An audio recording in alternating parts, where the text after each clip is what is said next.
Bienvenidos al 10º video del curso de HTML. En esta ocasión vamos a ver un poco etiquetas que sirven para formatear texto, en algunos casos dar formato físico, que es en cierta modo cambiarle la estética, y por otro lado tenemos otras etiquetas que lo que sirven es para darles una especie de formato semántico, ¿sí? Entonces vamos a arrancar primero con algunas etiquetas de formato físico. Entonces notarán que por acá, ¿sí? Tengo una serie de etiquetas, para que analizarlo un segundo, ¿sí? Que son, parecen etiquetas como muy cortitas, que tienen como unas pequeñas letritas, pero cada una de estas significa negrita, cursiva, subrayado, marcado, letras pequeñas, ¿sí? Esto es un superíndice, ahora vamos a ver lo que es, y un subíndice. Entonces, supongamos que le pongo un contenido a la de negrita. ¿Sí? Esto es común y corriente, le pongo hola, y fíjense que ahí tenemos hola en negrita. Cursiva, es lo que llamamos itálica, en general más que cursiva, vamos a hablar de itálica, porque de hecho la I es de italic, ¿sí? Y aquí le vamos a colocar adiós. Fíjense que ahí tenemos en itálica esa letra. El subrayado es un subrayado típico. Básicamente esta U significa underlined, que es básicamente subrayado en inglés, y le colocamos cualquier cosa y lo tenemos subrayado. El resaltado lo que va a hacer es como si tuvieran un marcador de este tipo, estos marcadores o resaltadores para estudiar en la universidad, ¿sí? Entonces cuando colocamos ahí un dato, verán que, no sé, abuelo, ¿sí? Ven que tiene un marcador. Esto es bastante útil para los resaltados en los textos, especialmente cuando están escribiendo un blog, por ejemplo, o un artículo académico. En el caso de small, simplemente colocamos una palabra cualquiera, por ejemplo, no sé, Kinoto, y fíjense que es un poquito más pequeña la letra que la de al lado. ¿Sí? La hace levemente más pequeña. No es que hace letras pequeñas como de contrato, pero la hace un poquito más pequeña. El superíndice lo que hace es colocar un elemento levemente elevado por sobre otra parte del texto, y eso es muy útil, por ejemplo, para matemáticas, porque yo puedo decir, por ejemplo, que quiero una variable x elevado al cuadrado. Y fíjense que tengo x al cuadrado. Y después el subíndice nos sirve, por ejemplo, cuando los libros están leyendo el texto y de repente hay una pequeña marca numérica que les dice, lee más sobre esto al fondo de la página. Bueno, podría poner algo así como, supónganse, me gusta la fresa. Y supónganse que la fresa fuese una palabra que necesita explicación. Entonces coloco dentro del, perdón, esto va afuera, le digo, me gusta la fresa, y coloco un subíndice al final de la frase. Entonces, si me fijo, ven, aparece ese numerito, que es como que indica que, bueno, hay más para leer al fondo de la página. ¿Bien? Ese sería un subíndice. Estas son todas las etiquetas que lo que dan es formato físico. Fíjense que todas modifican de alguna manera visualmente el texto, ya sea poniéndole negrita, itálica, subrayándolo, poniéndole un marcado, haciéndolo chiquito más grande, lo sube, lo baja. Ahora, también tenemos otro tipo de etiquetas que nos sirven para dar formato, lo que se llama formato lógico, pero en realidad es como que cambian la semántica de algún trozo de texto en particular. Para poder explicar esto, quiero antes explicarles un tipo de lista que no vimos antes, que se llaman listas de definición. Las listas de definición son un tipo de lista que está compuesta, que cada uno de sus ítems está compuesto por dos partes en lugar de uno. Vieron que la lista desordenada solo está compuesto por un list item, un LI, uno debajo del otro. Y cada uno es individualmente, es independiente de los otros ítems de lista. Aquí, cada ítem de la lista va a estar compuesta por dos partes. Lo que llamamos un definition term o término de definición, que sería como, en cierto modo, el elemento que vamos a definir, y lo que se llama el definition details, que son los detalles de ese elemento a definir. Visualmente, este tipo de lista, ¿sí? La definition list o lista de definición, se va a ver más o menos así. Vamos a tener el término a definir y la definición debajo con un pequeño tabulado. Entonces voy a mostrarles algunas etiquetas de formato lógico basados en una lista de definición. ¿Sí? Vamos a verlo. Fíjense que tengo acá algo a definir, y después tengo como la etiqueta que voy a utilizar eventualmente. Entonces, noten esto. Digo, bueno, tengo primero la etiqueta llamada cita. La etiqueta cita es una etiqueta que sirve para marcar una referencia a una fuente o el autor de un texto en particular. ¿Sí? Entonces, fíjense que yo acá tengo la etiqueta cita dentro de un párrafo y marco al autor de la cita, en este caso Yoda, de Star Wars, que dijo que la fuerza te acompaña. ¿Sí? Entonces, noten que lo que está rodeado por cita está en itálica y el resto está normal. ¿Ven? O sea, está marcando quién fue el autor de la cita en cuestión. ¿Bien? Después tenemos otra etiqueta llamada code. Code se utiliza para representar código de programación. Imagínense que estoy escribiendo un blog y estoy explicando una determinada cantidad de cuestiones y quiero adosar una función de programación, un código de programación que esté relacionado con el texto que estoy explicando. Entonces puedo utilizar aquí la etiqueta code y colocar dentro ese código de programación. El único objetivo es cambiarlo un poco la forma visual y además le da un formato representativo en el código de que acá estamos colocando código de programación y se va a ver algo más o menos así. Fíjense, se utiliza para representar código de programación y el código de programación se ve por una fuente un poco modificada y se parece mucho a la fuente que aparece en el editor de texto, en el Visual Studio Code, en una hoja de programación. ¿Sí? No importa el lenguaje, todos más o menos se ven parecidos.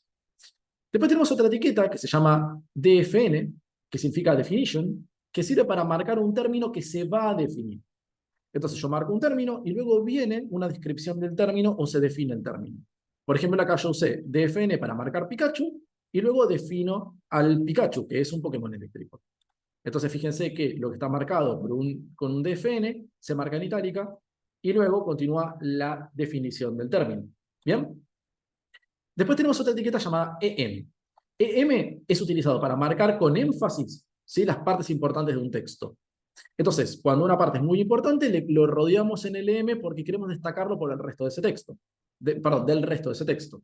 Entonces, fíjense que tenemos acá un texto que dice: el anillo único solo puede ser destruido arrojándolo al, y con énfasis, magma del monte del destino, ubicado en Mordor. Esta es una referencia al Señor de los Anillos, y el monte del destino es el lugar donde se destruye el objeto más preciado que hay en la franquicia del Señor de los Anillos, que es este anillo único. Entonces marco el lugar exclusivo donde, o más bien el único lugar donde ese anillo puede ser destruido. Después tenemos, ¿sí?, y básicamente se va a ver así más o menos lo que está en énfasis, ¿sí?, en itálica. Ustedes se preguntarán hasta este momento, bueno, pero al final todo con itálica. ¿No podría simplemente colocar una etiqueta I en todos lados y es lo mismo? Sí, es lo mismo visualmente, pero no es lo mismo semánticamente. Cuando ustedes miran el sitio, sí se ve todo igual, pero cuando miran el código, no. Y para los buscadores tampoco es lo mismo una itálica común y corriente, que es súper genérico, que una etiqueta que hace énfasis en ese contenido. Porque si hace énfasis en un contenido, lo está destacando frente al resto del contenido y lo eleva, ¿sí?, en cuanto a la importancia de lo que el buscador le tiene que mostrar al usuario. ¿Bien? Entonces, es importante utilizar las etiquetas apropiadas. Seguimos. Tenemos también otra etiqueta llamada strong. Strong es muy parecido a la etiqueta M, porque también va a ser algún formato de énfasis, quiere resaltar fuertemente un trozo de texto, pero en lugar de tener estética itálica, tiene estética de negrita. Entonces, fíjense que le digo, bueno, strong es similar al M, pero estéticamente distinto, y le pongo, para convertirse en Super Saiyajin, por ejemplo, es necesario liberar la ira interna. En este caso es una referencia a un anime llamado Dragon Ball Z. ¿Bien? Entonces, fíjense que estoy resaltando lo que para mí es importante de ese texto respecto de lo demás. ¿Qué más podemos encontrar? Tenemos también la etiqueta SAMP. La etiqueta SAMP define el resultado de la ejecución de un comando de computadora. Por ejemplo, si yo me meto en la consola de la computadora, ¿sí?, y lo que yo hago en la consola de la computadora es utilizar el comando exit lo que hace es cerrar la consola. Miren.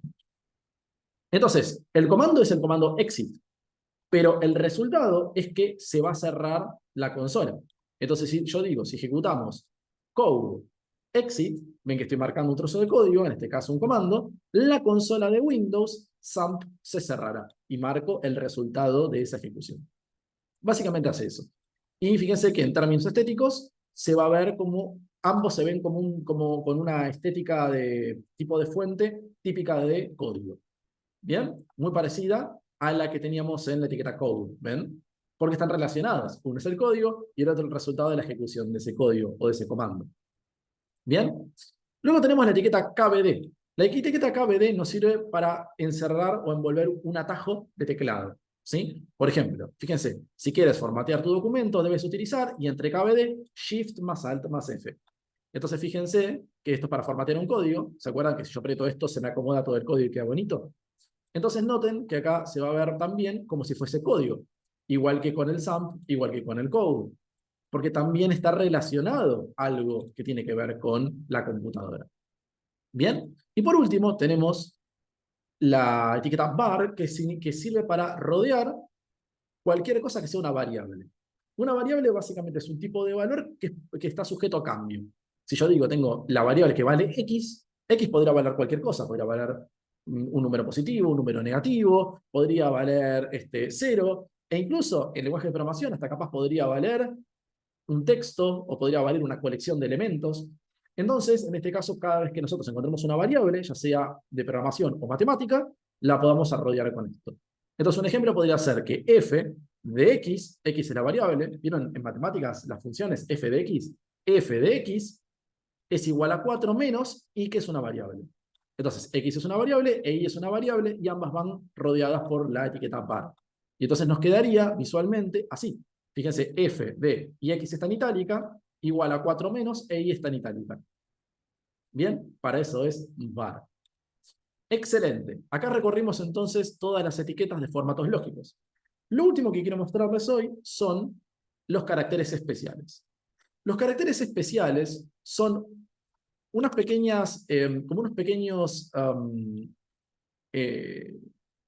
les diría? Unos pequeños comandos que arrancan con la letra ampersand, que es esta cosita que parece como un 8, que lo encuentran en el teclado, arriba del número 7.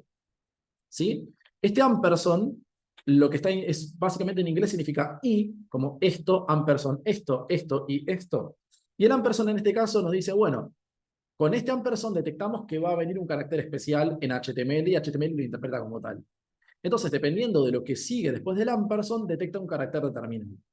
Entonces, fíjense que si yo guardo esto y reviso lo que tengo acá en esta lista, van a ver que cada uno de estos caracteres especiales, o estas pequeñas definiciones, muestra un carácter especial específico. Por ejemplo, acute muestra A con tilde. Acute muestra E con tilde. Y acute muestra I con tilde. Después van a encontrar uno que se llama grave, que también es una A con tilde, pero la tilde está inclinada hacia el lado opuesto. En algunos idiomas van a encontrar tildes que están inclinadas, por ejemplo en el francés o en el italiano. ¿Sí? Después tienen, por ejemplo, en tilde, que sería la tilde de la N, sería el sombrerito de la ñ, así que esta es una ñ. LT y GT son los pico paréntesis hacia un lado y hacia el otro. AMP es de ampersand, justamente el símbolo ampersand.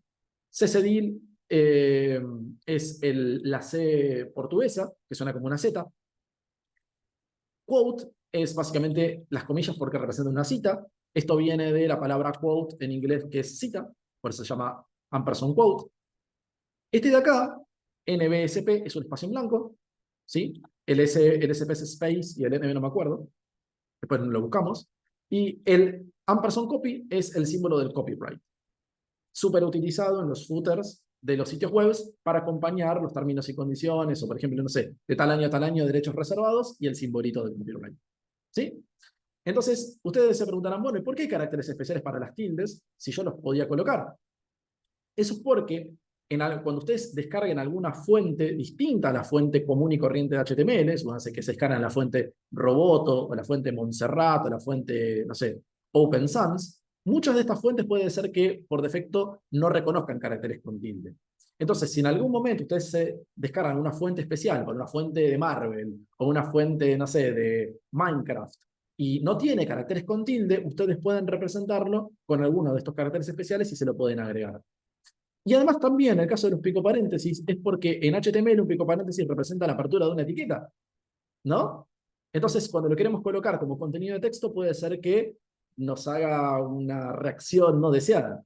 Entonces, para poder colocar eso, y lo mismo con las comillas que se suelen colocar en los atributos, por ejemplo, como este, ¿ven? Capaz que te lo detecta como comilla de atributo en lugar de como comilla de texto, tenemos entonces estos caracteres especiales para poder colocar ese carácter sin que entre en conflicto con el lenguaje.